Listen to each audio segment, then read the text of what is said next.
Pourquoi cette chronique? Quand j'étais enfant, tout le monde me disait qu'il y avait absolument rien sur le bassin. Donc moi je m'intéressais déjà à l'archéologie, mais c'est comme si c'était un désert archéologique. Après avoir fait mes études en archéo, j'ai pu rencontrer un certain nombre d'acteurs et j'ai voulu justement valoriser ces acteurs et tout le patrimoine archéologique du bassin. Combien de sujets réalisés depuis le lancement? Alors j'en suis à une trentaine d'épisodes maintenant et beaucoup d'autres vont arriver jusqu'au mois d'août. Quelle est ton anecdote la plus étonnante? Une anecdote, ah oui, il y a celle du fragment de mortier. Il y avait un épisode où je me suis rendu compte que un simple fragment de mortier, c'est un récipient dans lequel les Romains faisaient leur sauce, leurs pâtes.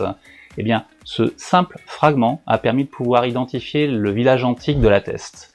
Et ça, c'est étonnant que un simple bout de récipient puisse faire rejaillir toute une histoire. Selon toi, quelle est la découverte de la région la plus surprenante? Ce sont sans conteste les découvertes qui ont été faites à la dune du Pilat. L'équipe de l'archéologue Philippe Jacques a mis au jour un ensemble d'occupations humaines qui va jusqu'à l'âge du fer, donc il y a plus de 2500 ans, et ils ont pu restituer la vie à l'époque avec la production de sel, la fabrication de fromage de brebis, le filage de la laine. Donc ça, c'est vraiment la découverte la plus importante puisqu'on pensait qu'il y avait absolument rien, que c'était un désert archéologique sur cette dune et ça a été vraiment une surprise extraordinaire.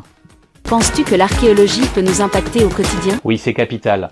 À travers le temps, il y a une perte d'information en fait. Donc l'archéologie a un impact beaucoup plus important qu'on peut le penser parce que cette perte d'information, qu'elle soit artistique, technologique, sociétale, elle nous fait perdre du temps aussi. Pour donner un exemple, je prendrai les chaussées absorbantes. Les chaussées absorbantes, c'est une technologie qui permet sur les autoroutes de pouvoir évacuer l'eau et elle a été redécouverte en 1970. Mais c'était déjà connu au Proche-Orient en 2500 avant notre ère. Donc on voit bien que là il y a eu une perte d'information. Et donc comme l'écrit le philosophe Georges Santayana, une civilisation qui a oublié son passé est condamnée à le revivre. Pour finir, ton coup de gueule du moment? Alors mon coup de gueule, c'est sur l'instrumentalisation des résultats de la recherche archéologique. Justement, on dit que l'archéologie n'a pas d'impact sur le quotidien. Eh bien, ça c'est un impact négatif en plus, mais ça montre bien qu'il y a des implications. Et la classe politique se sert fréquemment de l'archéologie et c'est très dommage, c'est même irritant en fait d'entendre donc qu'il n'y a pas d'application alors qu'il y a cette application régulière et qu'elle pourrait être une force constructive plutôt qu'une force destructrice.